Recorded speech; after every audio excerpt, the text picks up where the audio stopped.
Вот так я решила одеться. У меня вся эта рубашка в золоте бриллиантов. Поэтому вид у нее, конечно, очень праздничный. Ну и вот такая вот получилась у меня красивая упаковочка. Что у меня там?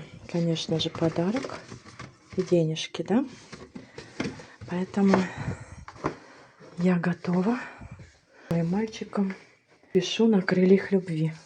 Приехала вот к такому дворцу, но еле припарковалась. Наверное, столько гостей много.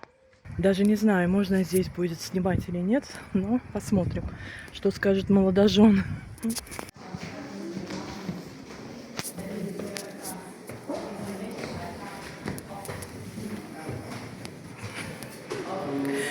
Как же это волнительно.